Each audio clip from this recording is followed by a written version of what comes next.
베드로전서 1장 1절부터 3절까지 교독하겠습니다. 제가 1절을 먼저 읽습니다. 예수 그리스도의 사도 베드로는 본도, 갈라디아, 갑바도기아, 아시아와 비두니아에 흩어진 나그네 곧 하나님 아버지의 미리 아심을 따라 성령이 거룩하게 하심으로 순종함과 예수 그리스도의 핏부림을 얻기 위하여 택하심을 받은 자들에게 편지하노니 은혜와 평강이 너희에게 더욱 많을지어다. 같이 읽습니다. 우리 주 예수 그리스도의 아버지 하나님을 찬송하리로다. 그의 많으신 긍휼대로 예수 그리스도를 죽은 자 가운데서 부활하게 하심으로 말미암아 우리를 거듭나게 하사 산 소망이 있게 하시며 아멘. 양진현 목사님께서 선택된 나그네라는 제목으로 말씀 전해주시겠습니다. 할렐루야. 담임 목사님 계신 줄 몰랐는데 노예의 여러 가지 일 때문에 오셨고 사실 이제 목사님 전화 주셔야 되는데 아마도 약속된 것들이 있어서 양보를 해주신 것 같습니다. 하여튼 목사님과 당회에 감사드리고 9월 셋째 주 빼고 이제 한 달 동안 여러분들과 말씀을 나눌 때에 하나님의 은혜가 있기를 기원합니다. 제가 잠깐 기도하겠습니다. 하나님, 주께서 사랑하시는 영광교회, 오늘도 주의 사랑하는 백성들이 주의 말씀을 사모해서 이 자리에 나온 줄 믿습니다. 주의 성령께서 함께해 주셔서 우리의 마음을 활짝 열어주시고 인간의 냄새가 아니라 오직 하나님의 신령한 음료를 마시고 돌아갈 수 있는 은혜의 시간 될 수 있도록 부족한 종 숨겨주시고 성령께서 우리의 인도자가 되어 주시옵소서. 예수님 이름으로 기도드리옵나이다. 아멘. SNS라고 하는 인터넷 미디어가 발달함에 따라서 요새 젊은 청년들뿐만 아니라 대부분이 짧은 문자와 영상으로 모든 것들을 대체하는 삶을 살다 보니까 오늘 우리가 상고하는 베드로전서 편지글이거든요. 서신서라고 하는 이 편지가 눈에 잘 안 들어올지 모르겠습니다. 그러나 서두를 조금만 관찰해 보면 우리가 주로 썼던 편지의 양식과 또 신약 시대에 베드로가 썼던 이 편지의 양식이 좀 다른 것을 쉽게 발견할 수 있는데요. 우리가 썼던 편지는 이러죠. 누구에게 하면서 안부 인사하고 그리고 나서 내용을 말하고 그 다음에 또 안부 인사하면서 누가 썼다 이런 식으로 보내는데 오늘 신약의 편지 양식을 보면 먼저 베드로전서만 봐도 누가 썼다 먼저 말씀을 합니다. 그냥 편지가 아니라 편지글이라고 하였지만 그냥 편지가 아니라 성령의 감동으로 말미암아서 정확무한 진리의 말씀이다. 누구를 통한 하나님의 말씀이다라고 하는 그 진리의 말씀의 정통성을 정확하게 드러냅니다. 그런 다음에 누구에게 썼다 이렇게 쓰고요. 순서가 그렇습니다. 그 다음에 내용을 말하고 또 인사로 마무리하는 그런 형식입니다. 그러면서 형식이 좀 다른데 신약의 편지들이 다 이런 형식인데 누가 누구에게 썼다 이렇게 시작을 하거든요. 근데 유독 오늘 우리가 살펴본 베드로전서는 누구에게 썼다라고 하는 내용이 굉장히 장황합니다. 1장 1절과 2절에 보면 다시 한번 보실까요? 예수 그리스도의 사도 베드로는 누가 썼다고 이제 얘기를 하면서 누구에게가 너무 장황해요. 본도, 갈라디아, 갑바도기아, 아시아, 비두니아 흩어진 나그네 곧 하나님 아버지의 미리 아심을 따라 성령이 거룩하게 하심으로 순종함과 예수 그리스도의 핏부림을 얻기 위하여 택하심을 입은 자들에게 편지하노니 은혜와 평강이 너에게 더욱 많을지어다 라고 하면서 굉장히 이 누구에게 수신자의 정보가 굉장히 장황한 것을 보게 됩니다. 다른 신약의 서신들을 잠깐 제가 시간이 없어서 잠깐 찾아보니까 에베소서도 서신서인데 에베소서에 보면 하나님의 뜻으로 말미암아 그리스도 예수의 사도된 바울은 하면서 에베소에 있는 성도들과 그리스도 예수 안에 신실한 자들에게 편지한다 이렇게 시작을 합니다. 조금 길지만 일반적으로 이런 식입니다. 빌립보서도 그리스도 예수의 종 바울과 디모데는 누구에게? 그리스도 예수 안에서 빌립보에 사는 모든 성도와 또는 감독들과 집사들에게 편지한다. 그 외에도 골로새서, 고린도전서는 조금 다르지만 고린도후서, 갈라디아서, 데살로니가 전후서, 디모데전서가 다 이런 형식입니다. 근데 오늘 우리가 살펴본 베드로전서만 유독 독특한 수신자에 대한 정보를 주고 있는데, 그것을 한마디로 정리하면 흩어진 나그네요, 또 하나는 이 흩어진 나그네가 택하심을 받은 자다라고 축약을 할 수 있습니다.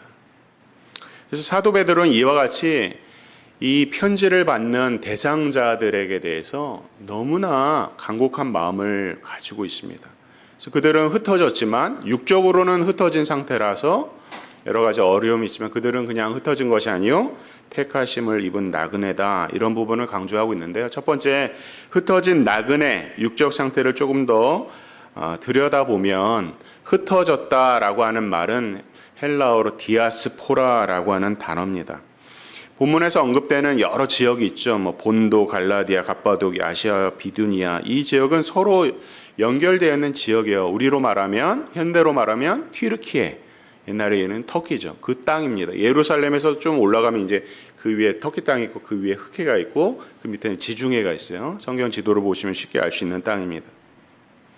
근데 이 터키 땅에 흩어져 있는 수많은 디아스포라, 흩어진 사람들은 매우 고통스럽고 가난하고 괴로운 처지에 놓여져 있다라고 말씀을 하고 있는 것입니다.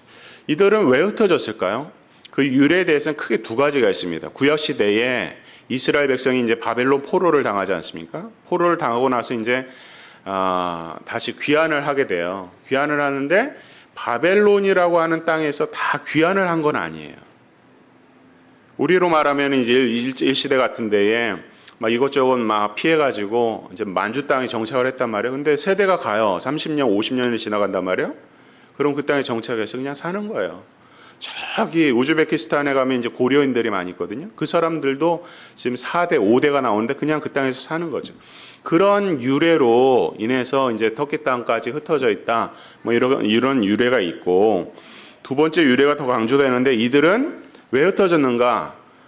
로마가 압제하는 시대에 있어서 로마 황제의 핍박으로부터 흩어졌다.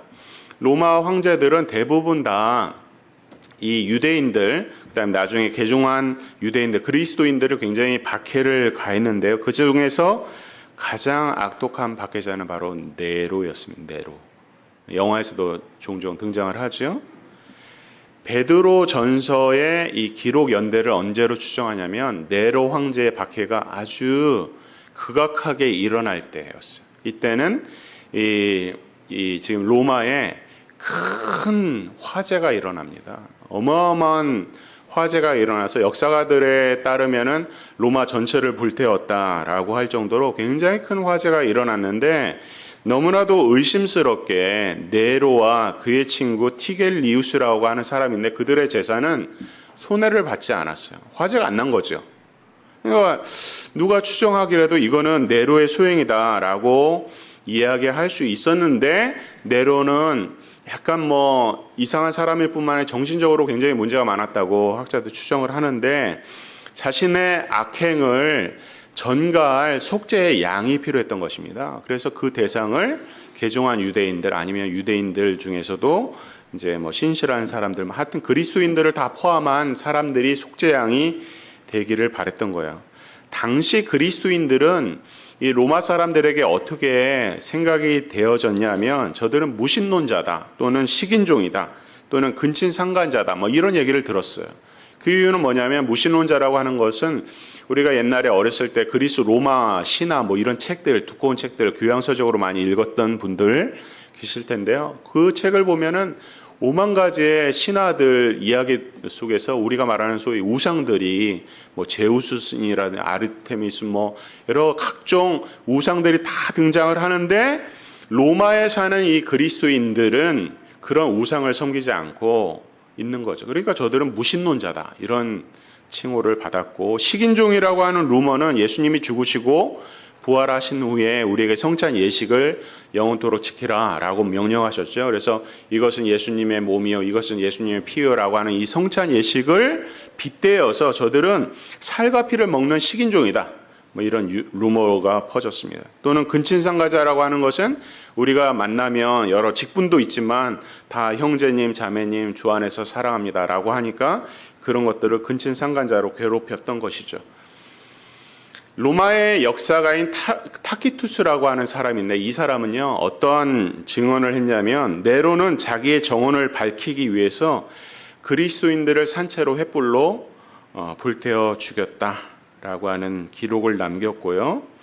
그리스도인들을 그냥 단순하게 죽이면 재미가 없으니까 로마에 가면 콜로세움이라고 하는 곳이 있죠. 유적지죠. 그곳에 물을 채워서 수전도 할 정도 굉장히 과학도 발달을 했지만 그 콜로세움에서 아주 가혹하게 우리 그리스도인들을 제물로 삼았습니다. 그래서 굶주린 사자를 막 굶주리죠. 그다음에 그리스도인을 던져 놓습니다. 그러면 사자가 아주 그냥 갈기갈기 찢어서 으득으득 씹어먹는 그런 것들을 보면서 믿는 사람들이 그렇게 순교를 당하는 것을 그들은 유의로 즐겼던 것입니다. 이것이 네로의 악행이었어요. 이런 네로의 피해로 인해서 박해로 인해서 그리스도인들이 흩어졌고 그들을 오늘 베드로는 나그네다 이렇게 표현을 하고 있습니다. 나그네. 그렇습니다. 그들의 삶은 나그네와 같았습니다. 나그네는 무엇입니까? 머무는 곳이 없는 사람들이에요. 일정한 거주지가 없어요. 영구적인 거주지가 없기 때문에 일정하게 살다가 계속 자기 터전을 옮기는 사람들. 여행을 가시면 얼마나 불편합니까? 우리 목사 안신년 보내신다는데 이곳저곳을 다니실 거예요. 불편할 것입니다. 먹을 것, 입을 것이 없어서 불편하고 정해진 것이 없어서 불편한 삶이 바로 나그네입니다.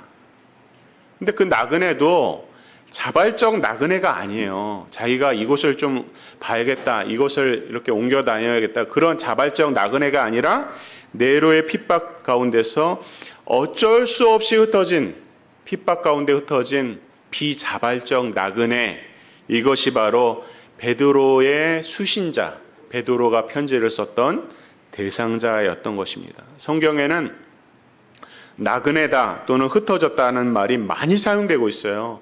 성경 검색할 수 있는 프로그램이 많이 나와 있어서 찾아보면 자그마치 나그네 포함된, 파생된 이런 것들을 포함하면은 나그네는 37번 나오고 흩어졌다는 말은 약 130회 정도가 나올 정도로 나그네와 흩어졌다고 하는 이런 부분에 대해서 성경은 많이 강조를 하고 있어요. 그 가운데서 베드로는 3번이나 언급을 하면서 베드로의 편지를 받는 이 사람들은 나그네와 같은 육적인 상태에 빠져 있는 아주 핍박 가운데 흩어진 나그네다라는 것을 굉장히 중요하게 여깁니다. 성경은 하나님의 영감으로 쓰여진 책이로 완전한 진리의 말씀이죠. 이 말씀은 베드로 시대에만 해당되는 것이 아니라 오늘 현대를 살고 있는 우리에게도 또 앞으로 우리의 후손들에게도 영원한 진리의 말씀이에요.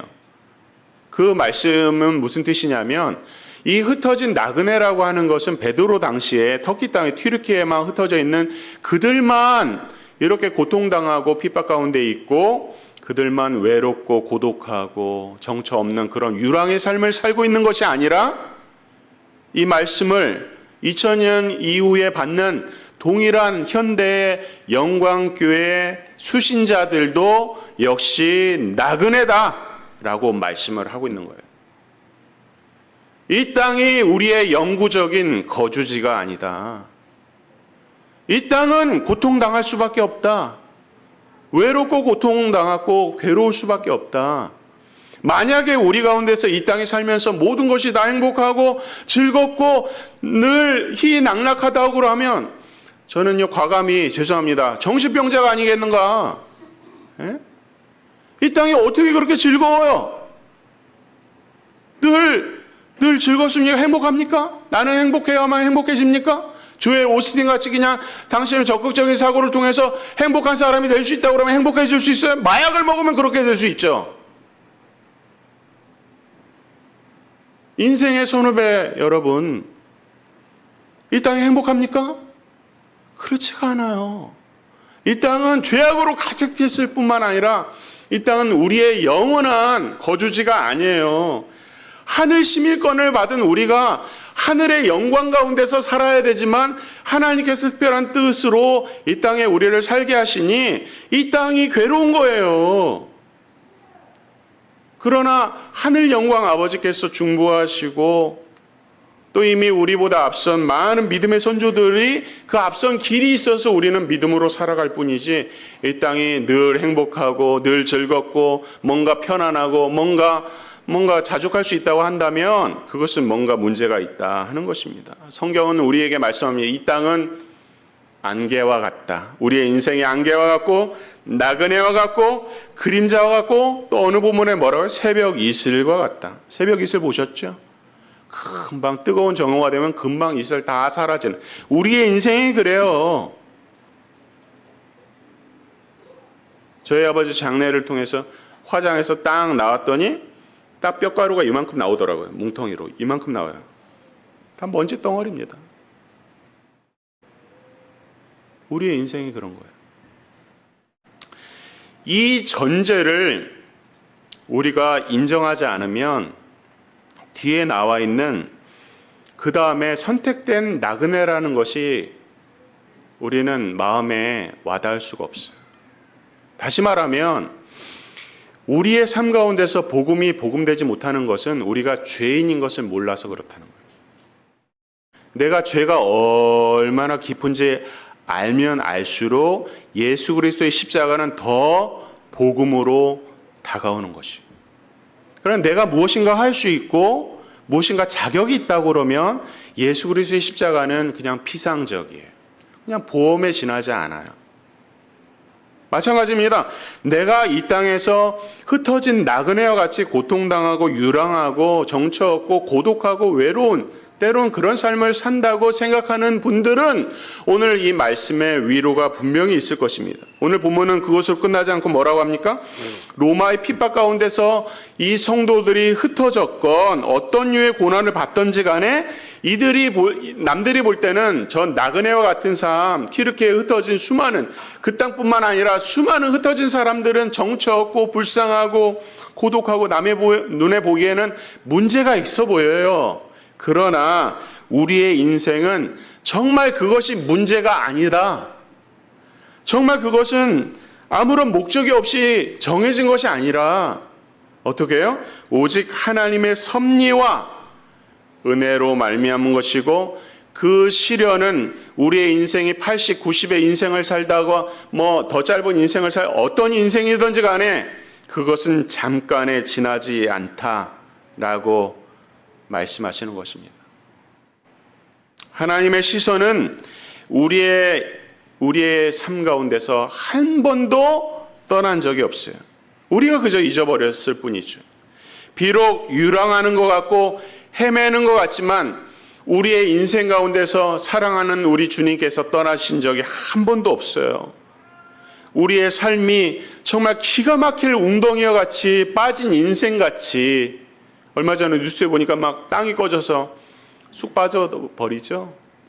블랙홀 같이 우리의 인생이 늘 문제 많고 어렵고 나는 왜 이런 문제를 당하는가 생각할지 몰라도 그 가운데서도 우리 주님은 우리를 떠난 적이 없다는 것을 믿으시기 바랍니다. 무엇보다 중요한 것은 우리 믿는 인생은 선택된 나그네다라고 하는 영적인 정체성입니다. 2절 말씀을 보시면 삼위일체 하나님의 구원을 잘 나타내죠. 하나님 아버지의 미리 아심을 따라 성령의 거룩하게 하심으로 순종함과 예수 그리스도의 핏부림을 얻기 위하여 성부와 성령과 성자의 이 간섭과 구원이 명확하게 베드로전서 1장 2절에 나와있어요. 첫 번째, 하나님의 미리 아심을 따라서 택하심을 받았다. 미리 아심을 따랐다고 하는 것은 여러 가지 해석이 가능하겠지만 가장 중요한 것은 뭐냐면 하나님의 뜻 가운데, 하나님의 약속 가운데, 하나님의 승인 가운데 구원을 받았다라고 말씀을 하고 있는 것입니다. 여기에 앉아있는 성도들, 구원받은 성도들은 그냥 어쩌다가 이 자리에 나와 있고 어쩌다가 예수님을 믿은 것이 아니라 하나님의 뜻, 가운데서, 하나님의 승인 가운데서, 하나님의 약속 가운데서 구원을 받은 것이다 라고 성경은 증언을 하고 있는 것이에요. 그러니까 이 구원이 나로 말미암은 것이 아니니까 내 편에서 이 땅을 살아가면서 많은 문제가 있을지라도 이 구원이 나로부터 말미암은 것이 아니니까 하나님의 뜻과 하나님의 약속과 하나님의 승인이 변함이 없다면 우리의 구원은 변함이 없다는 거예요. 그러니까 구원의 확신을 누리라는 거예요. 나의 삶을 돌아보면서 문제가 많아서 또 질질 짜면서 나 같은 사람 어떻게 구원을 받을 수 있냐, 예수 그리스도의 십자가를 의심하고 다시 그렇게 방황하는 삶을 사는 것이 아니라 이 구원이 나로부터 나온 것이 아니라면 하나님의 뜻이 변함이 없고 하나님이 전능하셔서 그 약속을 반드시 지키시는 분이라는 것을, 성경의 약속을 믿는다면 우리의 구원은 흔들릴 자가 없다라고 약속하는 거예요. 믿으시라는 거예요. 두 번째, 2위 하나님이 나오시죠. 예수 그리스도의 피뿌림을 얻기 위하여 선택함을 받았다. 예수 그리스도의 피뿌림, 피를 생각하면 우리가 반드시 생각해야 될 것이 하나님의 의입니다. 의. 이 예수님의 피뿌림 없이 하나님 앞에 나갈 수 있는 자가 없어요. 왜냐하면 하나님은 지극히 거룩하신 전능하신 하나님이시기 때문에, 의로우신 분이기 때문에 이 피뿌림으로 우리가 덧입지 못하고 새로워지지 않고서는 하나님 앞에 나갈 수가 없어요. 그 앞에 그렇게 나갔다가는 다 소멸될 뿐이에요. 죽을 뿐이에요. 왜냐하면 하나님은 완전한 의로우신 분이시기 때문에 그래요. 요한일서 1장 7절에도 이 피가 우리의 모든 죄로부터 사하심을 얻게 한다고 말씀하셨고, 히브리서 10장 19절에도 이 피로 말미암아 주의 나라에 들어갈 수 있다 말씀하고 있어요. 로마서 5장 9절에 보니까 이 피뿌림 없이 의로운 하나님 앞에 나갈 자가 없다. 그러니까 피뿌림이라고 하는 것을 생각하면 하나님의 의를 생각하고 이 예수의 피로 말미암아서 하나님의 의로우신 하나님 앞에 우리가 나가는 것에 조금도 부족함이 없는 충분한 완전한 속죄 제물이 되셨다라고 우리에게 증거를 하고 있습니다. 마지막으로 예수의 피로 의롭다 하심을 얻기 위해서 어떻게 그 다음에 하신다고 그랬어요? 성령께서 선택한 자들을 성결케 하신다. 성령의 사역이죠. 성령의 거룩하게 하심으로 순종함과, 성령은 지금도 이 시간에 우리 가운데 계셔서 우리의 마음을 열어주시고 이 진리의 말씀을 깨닫게 하시는 거예요. 들을 귀 있는 자는 듣는 거예요. 이 자리에 다 앉아있다고 해서 이 진리의 말씀이 마음판에 새겨지지 않아요. 딴짓을 하고 엉뚱한 생각하고 망상하고 그냥 여러분들이 그냥 그런 잡념이 있는지 아세요? 우리의 마음을 뺏어가는 악한 영이 여전히 있는 거예요. 하루를 살면서도 쓸데없는 망상들 많이 하죠? 그냥 내가 생각해서 망상한다고 생각하세요? 아닙니다. 지극히 영적인 싸움이에요. 성령께서 우리의 마음을 열어주시지 않으면 그 어떤 진리의 말씀도, 예수님이 이 자리에 오셔서 그 구원을 베풀어 주셔도 깨달을 자가 없어요. 성령께서 마음을 열어주시지 않으면 이 거룩한 주일에 이 거룩한 전에 나올 수 있는 사람이 아무도 없다는 걸 아셔야 돼요. 내 의지와 내 힘으로 이 시간에 나왔다고 생각하는 것은 착각이에요. 오직 성령께서 도와주셔야 이 자리에 나와서 말씀 듣고 깨닫고 그대로 살아가게 하는 거예요. 오늘 말씀하시잖아요. 성령의 거룩하게 하심으로. 그게 거룩이에요. 이 거룩은 하나님의 의와 동짝이에요. 이 피뿌림으로 의를 깨달은 자가 거룩하게 사는 거예요. 이 의를 모르는 사람은 거룩하게 살 수가 없어요. 그 의를 알려고 그러면 내가 얼마나 죄인지 그 거룩한 하나님, 의로우신 하나님 앞에 무릎 꿇지 않고 나 자신을 돌아보지 않으면 그 의를 두려워하지 않아요. 죄를 밥 먹듯이 져요. 거룩한 전을 경망스럽게 여겨요. 진리의 말씀을 그냥 경홀하게 여겨요. 그러나 성령께서 우리 자신을 돌아보게 하면 나 같은 죄인을 어떻게 하나님께서 구원하셨는가? 진리의 말씀 앞에 무릎 꿇게 하시고 오늘 넘어졌지만 내일은 일어서리라 라고 하는 거룩한 열매로 우리를 인도하시는 줄 믿으시기 바랍니다. 종합하면 인간의 구원을 위해서 하나님께서 성부께서 섭리하시죠. 예수님께서 피를 흘리셨죠? 성령께서 역사하시는 거예요. 무엇이 부족합니까? 완벽한 구원이죠. 영원한 구원이에요. 이 구원인데 오늘 우리를 나그네다. 베드로가 이야기하면서 나그네긴 나그네인데 어떤 나그네냐? 성령의 거룩하게 하심으로 순종함과 예수 그리스도의 핏부림을 얻기 위하여 택하심을 받은 나그네다라고 이야기를 하는데 이 고백을 하는 사람이 누구라고요? 베드로. 베드로는 우리가 성경을 통해서 배웠듯이 매우 다혈질적인 사람이었어요. 과거에는 예수님의 십자가를 도저히 이해할 수 없었어요. 당신은 정치적 메시아만을 고대했지 정말 어린 양으로 오시는 예수님, 그들의 삶과 동행하면서 그들과 일치됨으로 모든 속죄 사역을 이루시는 예수님을 이해할 수 없었어요. 순종하시는 예수님을 이해할 수 없었어요. 섬기는 종으로 오시는 예수님을 이해할 수 없었어요. 그러나 그것이 메시아의 사역이었고 그 메시아의 사역으로 탄생한 교회가 바로 우리의 교회예요. 교회는 그래서 리더는 섬기는 리더십이에요. 겸손의 리더십이에요. 그냥 권위를 가지고 막 누르는 리더십이 아니라는 거예요. 물론 의사결정은 해야겠죠. 그것이 다 뭐로부터 탄생했기 때문에? 예수님으로부터 탄생했기 때문에. 베드로는 그걸 깨닫는 거예요. 십자가를 전혀 깨닫지 못했고 예수님을 3번이나 그것도 저주하면서까지 부인했지만 하나님 왕국을 이해하지 못했지만 그러나 이제 베드로는 백장노장이 되어서 아마도 이 베드로 전서 64년경에 쓸 때쯤에 아마도 이제 자기도 순교할 때가 가까웠다라고 성령께서 말씀하셨을지 모릅니다.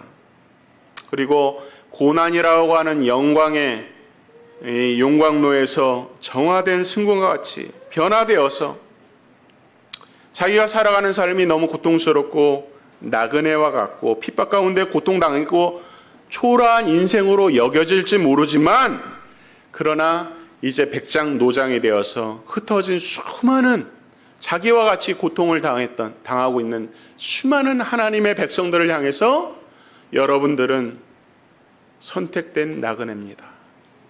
그냥 나그네가 아닙니다. 사람들은 손가락질하면서 예수 믿는다는 것이 저런 것이야? 라고 조롱할지 모르지만 그것은 다 하나님의 섭리에 있는 것이요. 때가 되면 알게 될 것이요. 때가 되면 우리의 구원이 완전히 이루어질 것입니다. 라고 고백을 하는 거예요.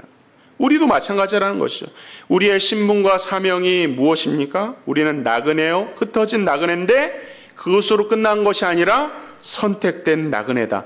하나님의 섭리에 따라서 성령의 거룩하심에 따라서 죄 용서를 위해서 선택된 나그네. 이 자리에 앉아있는 우리들이 이 놀라운 하나님의 미리하심, 하나님의 승인, 뜻, 그분의 섭리를 안다면 예수님의 핏부림을 통해서 거룩한 전으로 나갈 수 있는 하나님의 놀라운 은혜를 깨닫는다면 성령께서 우리의 삶 가운데 날마다 간섭하셔서 우리를 거룩하게 하신다고 하는 이 놀라운 은혜를 깨닫는다면 그렇다고 한다면 그 놀라운 구원 앞에 우리는 이 자리에서 역시 감격할 수밖에 없다 말씀하고 있어요.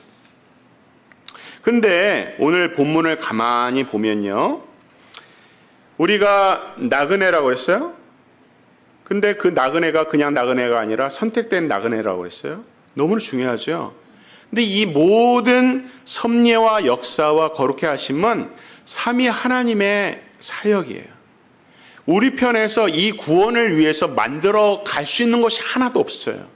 하나님의 역사예요. 모든 것이 다. 그렇죠?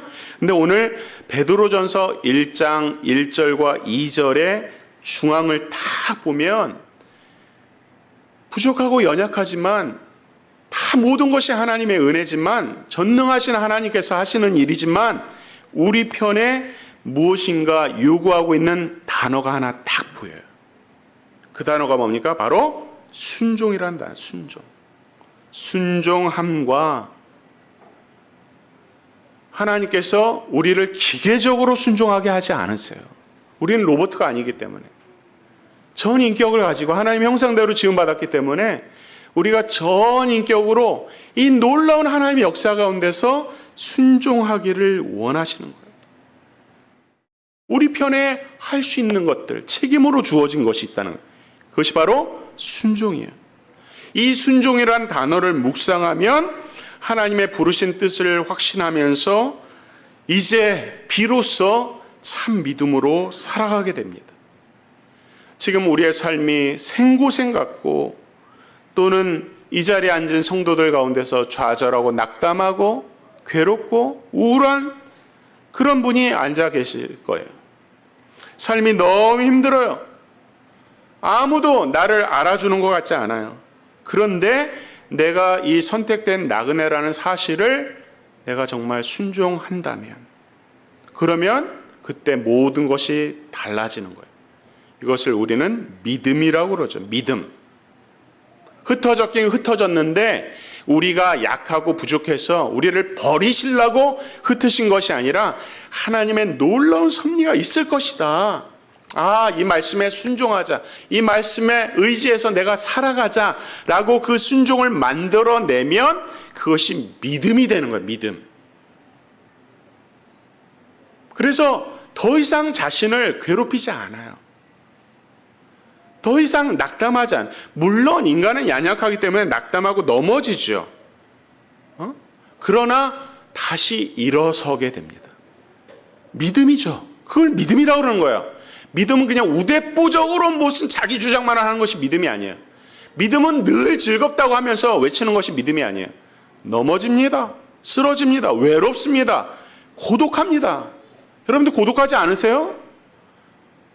군중 속의 고독이란 말이 이해가 되세요? 다수가 있는데 어떻게 군중 속에서 고독을 느끼겠는가?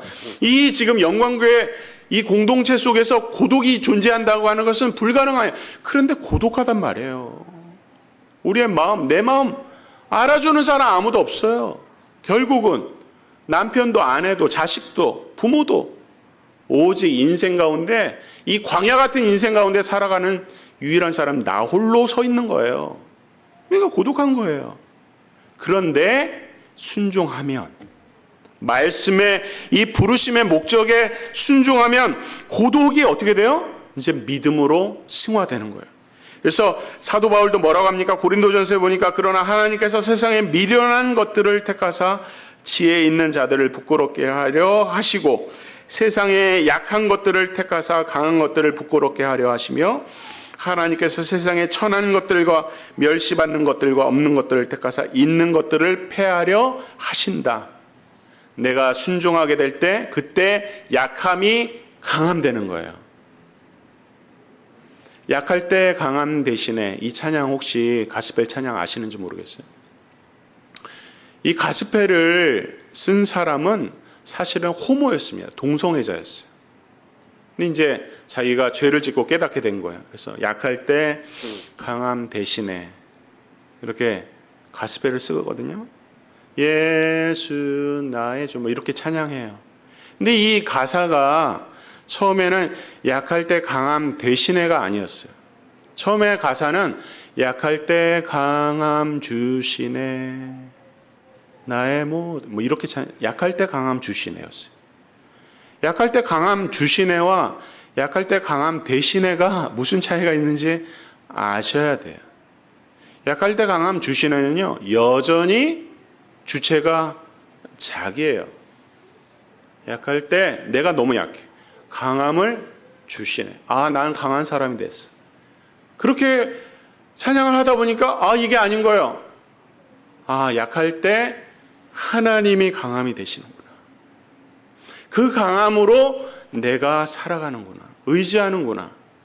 이게요, 신앙의 하늘 땅 차이입니다.